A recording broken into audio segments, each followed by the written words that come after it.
자, 우리 에코프로 주주님들 반갑습니다. 원프로입니다. 결국에는 오늘도 좀 추가 하락세가 좀 발생을 했어요. 조금은 더 가격이 빠지면서 이쪽에 있는 저점을 결국엔 이탈을 했고, 그 다음으로 기다릴 수 있는 구간은 한 74,000원 선에 있는 이러한 저점인데, 여기까지 이제 뚫리게 된다면 제가 직전에 말씀드렸던 것처럼 여기에서 급등한 자리, 그러다 보니 이러한 형태로 매물대를 만들고 올라오지 못했죠. 그래서 결정적으로는 여기서도 매물대가 없었기 때문에 이렇게 받쳐주지 못하고 흘러내린 상황이 발생을 했는데, 여기에 도달을 한다면, 그러니까 여기를 지켜주지 못한다면, 그러면은 정말 최악의 상황에서는 이 구간까지 그냥 허무하게 밀려버리는 이러한 하락세가 계속 발생할 수 있는 가능성이 여전히 남아있어서, 우리 에코프로 주주님들이 현재 주가 상황을 실시간으로 모니터링 하시기에는 굉장히 피로감과 여러가지 부정적인 감정들이 굉장히 많이 드실 것 같은데, 일단 고점 대비해서 마이너스 50% 이상을 지금 두들겨 맞고 있다 보니까, 특히나 이 고점에서 공격적으로 매수하신 분들 같은 경우에는 굉장히 지금 속이 쓰리실 것 같아요. 저라면 정말 맨정신에 견디기 어려울 것 같은 그러한 하락폭을 지금 우리가 맞이하고 있는데, 제가 지난 영상에서 말씀드렸던 두 가지의 해결 방법이 있었죠. 첫 번째로는 그냥 방치입니다. 무언가 더 물을 타고 무언가 여기에서 추가 대응을 해서, 이쪽에 평단이 있든 이쪽에 평단이 있든 여기에서 추가 대응을 할 때 최소 4배나 5배 이상의 그러한 현금을 투입하지 않는 이상 평단이 이 근처까지 내려오기가 굉장히 어렵기 때문에, 그리고 평단이 여기까지 내려온다라고 해도 여기에서 브레이크가 걸린다라는 보장이 없기 때문에, 우리가 지금 이 구간에서 추가 매응을 해서 평단을 여기까지 내렸다라고 한들 이렇게 결국에 내려가 버리면 또 여기서 마이너스 50% 맞는 거는 순식간이거든요. 그리고 4배나 5배의 추가 대응을 한 만큼 리스크도 그만큼 더 커지는 거잖아요. 그러니까 여기에서는 사실 대응을 하지 않고 이러한 하락세가 어느 정도 좀 진정될 때까지 기다렸다가, 적어도 이렇게 내려오는 하락의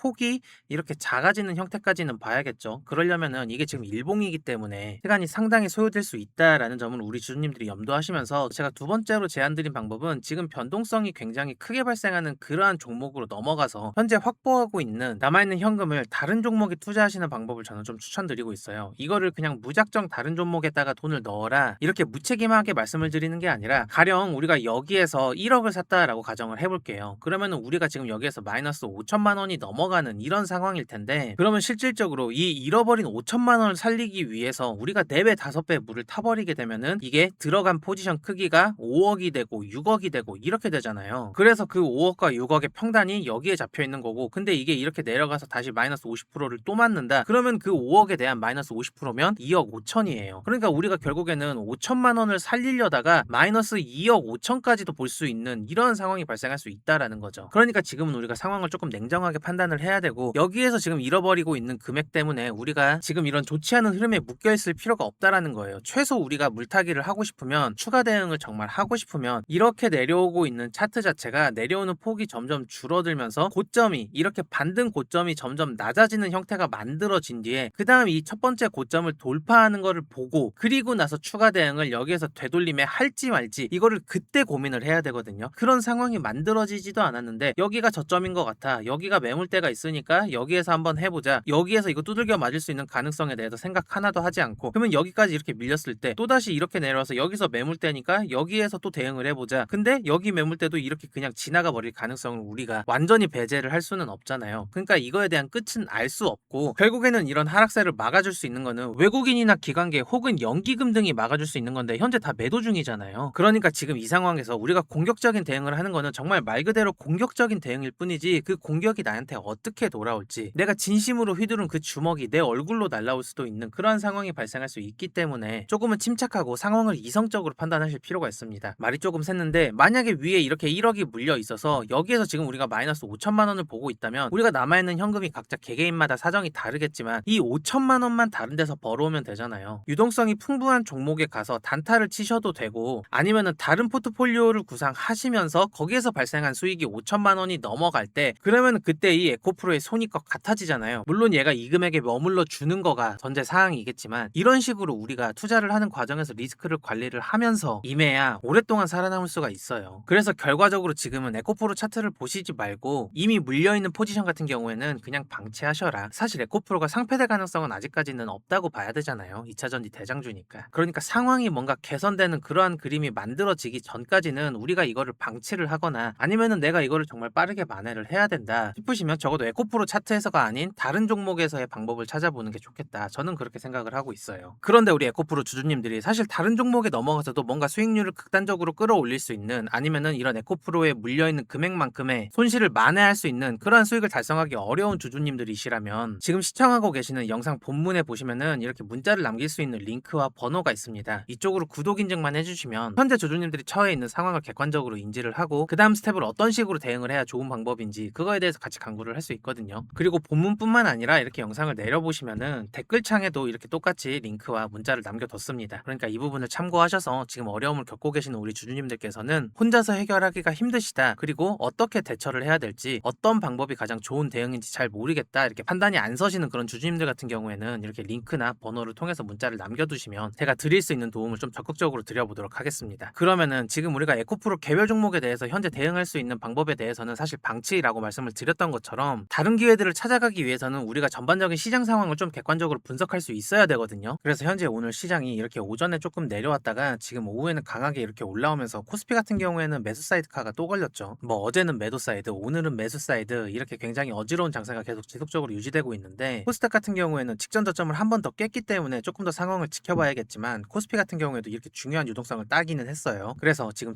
7,400선을 그 이상에서 종가 마감을 하는지를 지켜봐야 되겠고 이게 일본 기준으로 이렇게 시간을 끌면서 다시 이렇게 내려오면서 7,400 밑에서 종가 마감을 했을 땐 그때부터는 우리가 조금 개별 종목보다 지수적인 부분에서 리스크가 조금 더 올라가기 때문에 이 부분을 가장 주의 깊게 봐야겠죠. 우리가 개별적인 종목도 굉장히 중요하지만 시장 전반적인 흐름은 체크해야 되기 때문에 이 부분에 있어서 우리가 촉각을 좀 곤두세울 필요가 있겠고 여전히 코스피에서는 반도체 위주의 하락과 상승이 반복되고 있기 때문에 이 ETF에 대한 영향력이 언제쯤 떨어지느냐 결국에는 이 수급이 반도체 쪽으로 쏠린 부분에 대해서 지금 이러한 시장이 반복되고 있는 직접적인 이유가 아무래도 삼전닉스에 대한 단일 종목 레버리지 상품 때문인데 이게 인버스도 있다 보니까 아무래도 변동폭이 굉장히 큰 것 같아요. 이렇게 위에서 가려지는 매도 압력이 그냥 단순히 차익 실현뿐만 아니라 이런 인버스 상품을 노리고 아예 수익 실현을 하려고 들어오는 그런 작정하고 매도하는 세력들이 있기 때문에 앞으로도 반도체 주조의 이런 변동성 장세는 좀 지속될 것으로 보입니다. 그러다 보니 우리 주주님들이 이렇게 반도체 쏠림 현상은 계속 지속되고 뭔가 멘탈적으로는 흔들리고 우리 개별 종목은 안 가고 상황은 더더욱 안 좋아지고 악재는 없는데 관심이 없는 수급이 모이지 않는 그러면서 나는 점점 지치는 이러한 상황들이 반복되고 있는데 영원한 상승도 영원한 하락도 없습니다. 그리고 근 20년간 이렇게 극단적으로 쏠리는 장세 역시도 없었기 때문에 우리가 조금은 더 인내심을 가지고 시장이 정상화되기를 기다리는 그러한 시간을 가지면서 차트적인 변화나 뭔가 시장을 선도하는 그런 펀더멘탈적인 이슈가 발생을 했을 때 제가 그때마다 우리 구독자님들에게 말씀을 드릴 테니까요. 아직까지 구독, 좋아요 안 누르신 분들은 꼭 저희 채널에 대해서 한 번씩 구독, 좋아요 눌러주시면 감사하겠습니다. 그러면 오늘 영상은 여기서 마무리하고요. 이제 금요일 장 마감이 얼마 안 남았는데 이번 한 주도 굉장히 고생 많으셨습니다. 주말 동안 건강관리 잘 하시고 저는 다음 영상으로 다시 인사드리겠습니다. 정말 고생 많으셨습니다. 원프로였습니다.